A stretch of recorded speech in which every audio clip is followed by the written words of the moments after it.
Hello everyone, I'm joined by FunnyAstro of SSG fame, and I'm here to talk to him about the upcoming main event, the first main event in EMEA. But before we get onto that, I wanted to ask you about the patch, because maybe unexpectedly to some people, between group stage the first week and the second week, we had a patch change.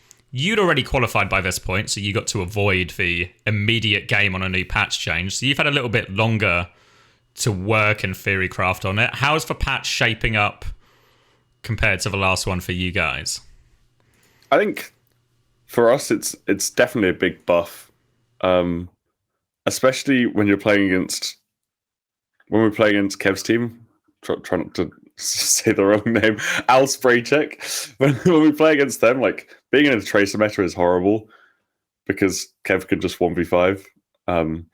So going into a full macro meta with all the ex-London boys where they're just drilled in macro and they understand the alt economy, they understand all these TPs and all these strats and stuff.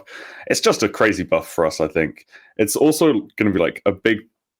I think it should be a buff to Twisted as well, because obviously they can have Quartz on Soj and then UB on Sim, and that's what they won World Cup on, so they should be comfortable on that. I think the biggest losers are going to be Al Spraycheck, for sure. Well, yeah, all of a sudden, if the hero options start to become maybe a lot of what we saw in Korea and over the last weekend of Symmetra, Sombra, Reaper, Sojin, none of those are really what people would associate as Kev heroes. Yeah. Obviously, he can play Soj, but they've got Kai instead. They've sort of got two people who want to be on Soj in this kind of meta. It's a little awkward for them. Obviously, it's great for us. I think it makes things interesting, for sure. How do you feel about... Because obviously in its very specific scenario, you're probably quite happy to have a patch change mid-tournament because you've benefited from it. But in general, how do you feel about the timing of a patch compared to when everything's happening? I think it's fine. I think it's just bound to happen at this point. If there's tournaments running all year, there's no way they're going to be able to sync up patches like at the perfect times when they need to be patched. I think it's unreasonable to expect that, and they're just going to have to be in between. At least it wasn't like a few days before playoffs. I think it's most important that it's like at least a couple of weeks before the playoffs, or like 1 week, 1 week at the least, because that is where like the majority of the standings are decided, right? I think the top 3 teams are going to stay the same. I would expect in every region, even with a patch change where it changes the entire meta. Like, we're not looking at underdog teams just coming up because Mauga's good now and then just dominating everyone. Like, I don't think that's going to happen. And you talked a lot about the London guys sort of being very good at this meta. Initially, when we talked to, I think you've spoken about it and Chris has spoken about it as well, when you first joined SSG, you were very much the new guy to the London squad and you were taking a bit of a backseat in terms of let's just try and absorb the information and learn from what they're doing. Do you feel now you're at a point, you've gone past that and now you're in the system, you know all the code words, everything is...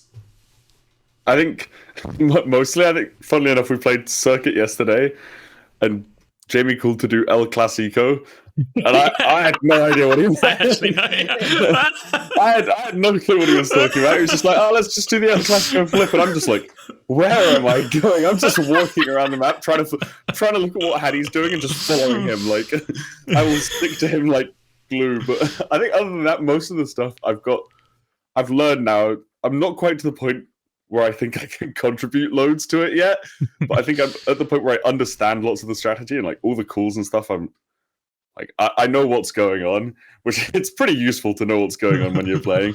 I think the first couple of weeks I was just playing insane catch up on strategy because Glads really didn't have a lot. So there's been a lot to learn, but I think I'm getting the hang of it. I'd like to hope so, at least. Yeah, well, one thing that was always true on London is there was a significant use of code words, and from El Clasico, Hyena Theory. I don't know Hyena Theory. I've not been told that one yet. It's not come up yet.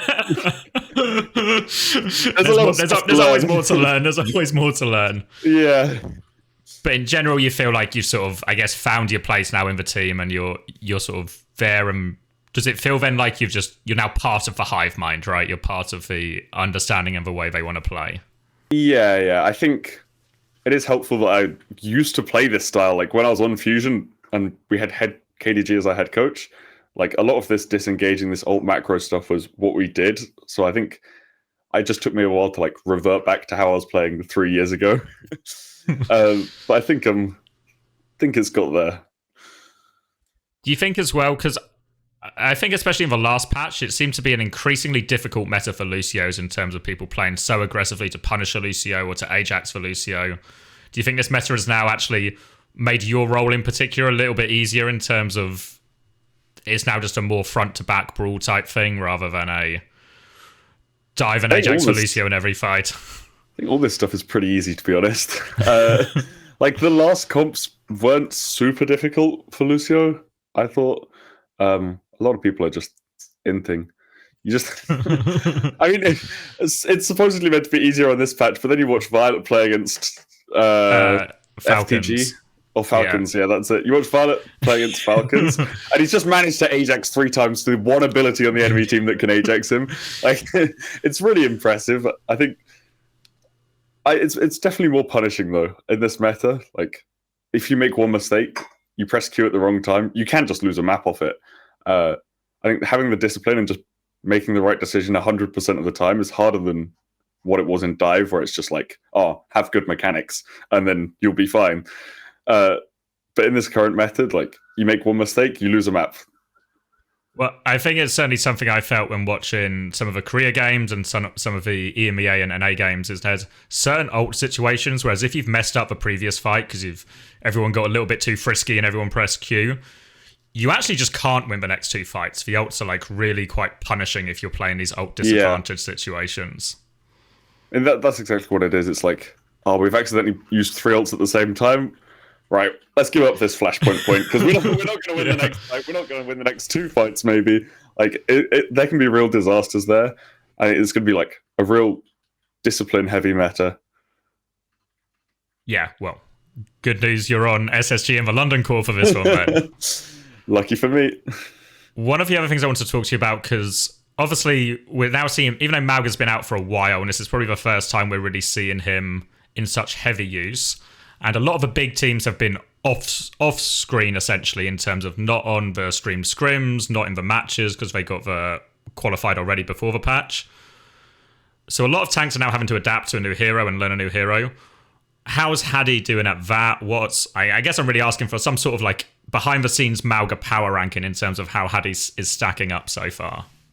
I think Hadi is so good at heroes like Mauga, like heroes where he has to play around sightlines and his cooldowns are just like his dream. I think, like, for example, in the Junker Queen meta, he was insane, right? Like, yeah, he's never been hailed as like a mechanic god tank. He's not going to 1v5 the enemy team, but he's just going to use his cooldowns at the right time. He's going to stand in the right place, and that's all you need. Like, that's what you need from Mauga. I think he's really, really good at it. You don't see him making mistakes. Like, sometimes we scrim against other Maugas and I see them just like getting half their health bar just chunked out because they've walked the wrong way to a point. And I just don't see him doing that, which is great. I think he's learned it really quickly.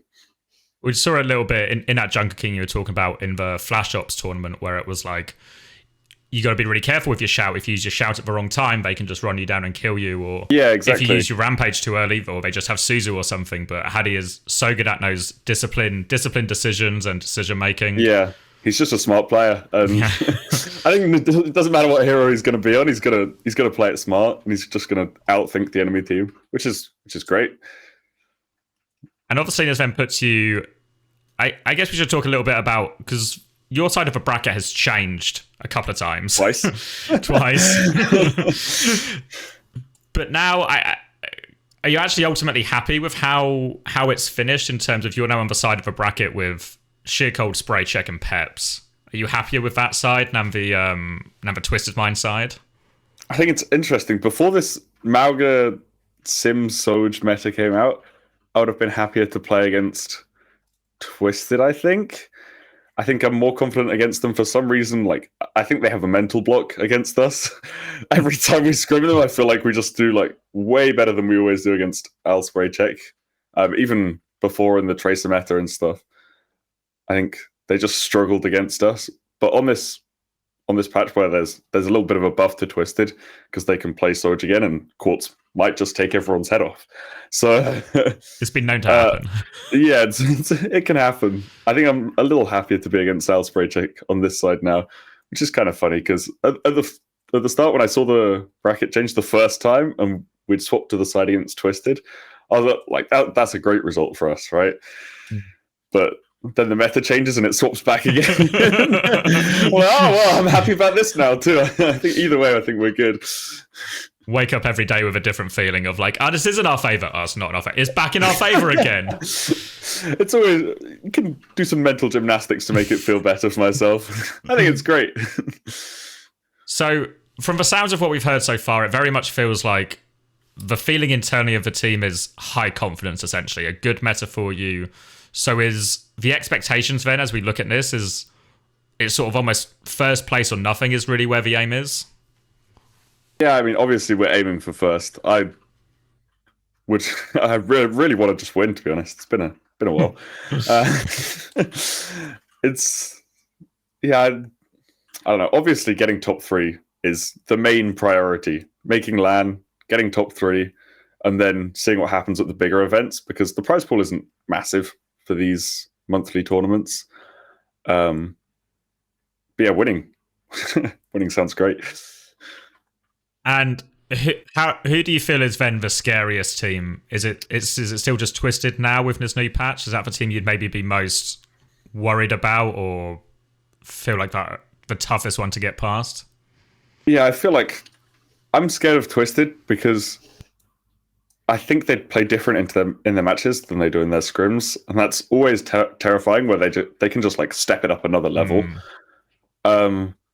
Like especially in the Swiss stage when they beat Alspraycheck, I thought they were really bad, and then all of a sudden they just picked the Ram Soch comp and they just rolled them. Like limited practice on it as well, you know. Just almost no practice, and they just picked this comp out of nowhere and roll them. And I think that is what scares me about Twisted, is they might just do something on match day which is crazy.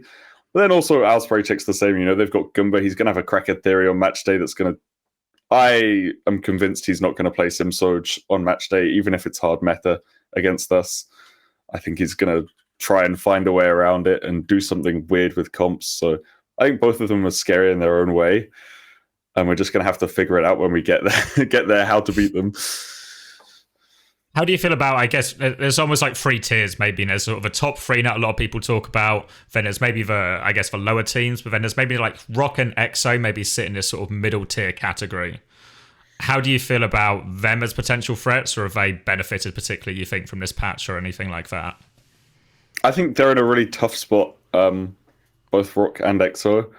EXO specifically because they just don't have like as many veteran players. When the meta keeps changing and there's like a patch a week before a tournament and it changes to something like this, we're like, oh, well, we played this Winston Kerry meta in 2022. It's kind of similar to that. And then we played Bastion Sim in 2023 and it's a bit similar to that. And you take like theories from those years and just sort of throw them all together and mush them together. And that's what this meta is. But for them, they don't have like that library of knowledge of strategies that they can use to win. So they have to learn everything starting fresh. And I think they're just always going to be a step behind because of that. Like the experience plays a huge factor in it. You think then in some ways almost this format almost favors that, right? Because even if we were to like fast forward to the next tournament, there's going to be another patch, I'm pretty sure, in the next tournament. Yeah, exactly. There's going to be a new hero and yeah. I think it is a really like experience heavy system at the moment where if you know what you're doing and you've played in loads of metas, you can just change comp with a day's notice and it'll be fine. Because we've done it before. We've played all of these things. But if you're a newer player, it's like, I was talking to Crispy about it, and he's just like, oh, we changed comp, and how do I play in this comp? And it's like, oh, I've never played anything like this before. Like, I have no backup knowledge to fall onto. I think they're always just going to be a tier below, but not because of skill, just because of knowledge, essentially. You think it's the sort of thing that could maybe balance itself out? Because obviously, I think Blizzard have spoken about the idea that they're trying to encourage teams to stay together throughout the entire year. Is that the sort of thing that can maybe balance itself out the longer they go on? And obviously, one thing that I think a lot of the Overwatch League team players, well, players and coaches experienced is the patch always changing. A lot of players and coaches also experienced the ban system in Overwatch League as well, which really was an extreme version of solve a comp really quickly or solve a meta really quickly. So if this system is more like this is the sort of thing that will maybe balance itself out. Yeah, I think a few cycles down the line. It's something that's going to fix itself, like these players, they're going to get more experience and they're going to learn how to play all these different comps. It's something that's just going to have to change throughout the year. I think it's going to be hard for them at the start, and all they have to do is just not mental boom. And then maybe they'll be able to catch up. And then the last thing I wanted to ask you about is, you've sort of gone from obviously the Overwatch League system for a very long amount of time to now the OWCS system, but also in an orged experience now still and salaried. How different is it for you in terms of a sort of practice schedule and lifestyle now compared to Overwatch League? And is it better or worse? See, I greatly prefer the new system. I was not a fan of living abroad randomly in somewhere where I didn't want to live for 6 months or maybe more of every year. It was fun at the start when I was like 18 or 19 years old. It was like, whoa, I get to go abroad and travel. This is great. And then towards the end, it was like, fuck, I'm going to go live in LA in an apartment where I don't have a car and I can't go out and do anything. And it's kind of miserable. And obviously I've got my girlfriend and all my friends and my family here. Living at home is so much nicer for work-life balance. Like, I just have the freedom to actually go out and do things as well. It's a great system. Obviously, the salary is considerably lower. that is the price you have to pay for a work-life balance, it seems. But at this point in my career, I'm happy to do that. Not that there's another option, but I would take this trade every day. Yeah, well, that's good to hear. So thank you very much for joining me, Astro. Good luck to obviously you and the rest of the boys for the main event, and I'm sure we'll see you go pretty far, I imagine. Pretty far. I hope so. Thanks for having me. Thank you.